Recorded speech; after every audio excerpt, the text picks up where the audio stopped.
Assalamualaikum warahmatullahi wabarakatuh. Perkenalkan, kami dari kelompok 6 akan mempresentasikan Pangeran Diponegoro.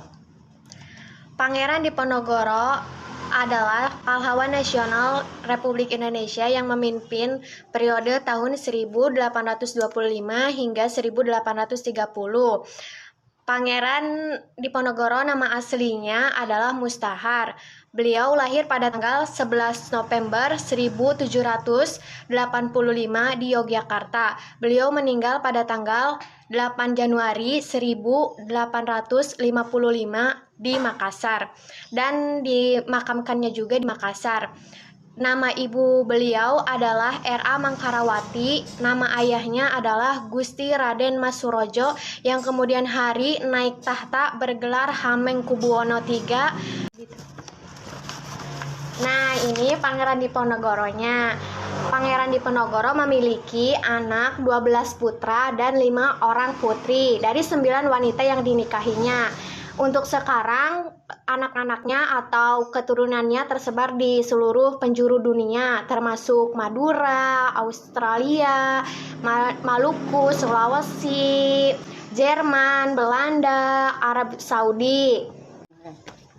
Dan ini adalah gambar ketika Pangeran Diponegoro sedang berperang dengan pemerintahan Hindia Belanda. Sekitar 1825 sampai 1830, Pangeran Diponegoro memimpin Jawa Tengah dan sebagian Jawa Timur. Perang tersebut terjadi karena pangeran tidak menyetujui campur tangan Belanda dalam urusan kerajaan. Selain itu, sejak tahun 1821, para petani lokal menderita akibat penyalahgunaan penyewaan tanah oleh warga Belanda, Inggris, Perancis, dan Jerman. Van der Capellen mengeluarkan dekrit pada tanggal 6 Mei 1823 yang menyatakan bahwa semua tanah yang disewa orang Eropa dan Tionghoa wajib dikembalikan kepada pemiliknya. Pangeran Diponegoro membulatkan tekad untuk melakukan perlawanan dengan membatalkan pajak puasa agar para petani di Tegalrejo dapat membeli senjata dan makanan.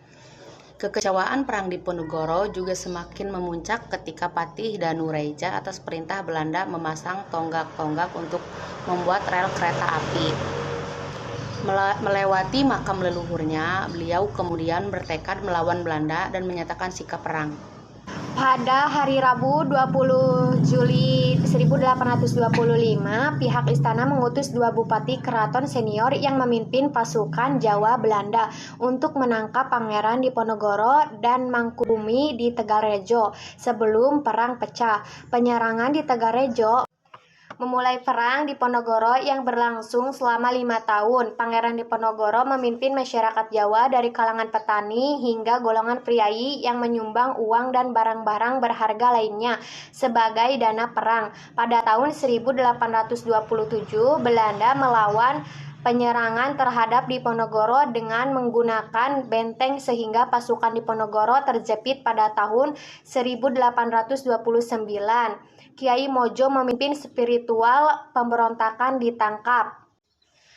Menyusul kemudian Pangeran Mangkubumi dan Panglima utamanya Alibasa Sentot Prawirodirjo menyerah kepada Belanda. Akhirnya pada tanggal 28 Maret 1830, Jenderal de Kock berhasil menjepit pasukan Diponegoro di Magelang.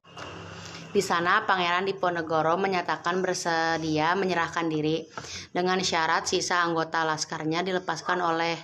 Karena itu, Pangeran Diponegoro ditangkap dan diasingkan ke Manado. Kemudian dipindahkan ke Makassar hingga wafatnya di Benteng Rotterdam pada tanggal 8 Januari 1855. Perang Diponegoro yang terjadi selama 5 tahun telah menelan korban tewas sebanyak 200.000 jiwa penduduk Jawa, sementara korban tewas di pihak Belanda berjumlah 8.000 tentara Belanda dan 7.000 serdadu pribumi. Dan ini adalah gambar makam Pangeran Diponegoro di Makassar. Cukup sekian dari kami, kurang lebihnya mohon maaf. Wabillahi taufiq wal hidayah. Wassalamualaikum warahmatullahi wabarakatuh.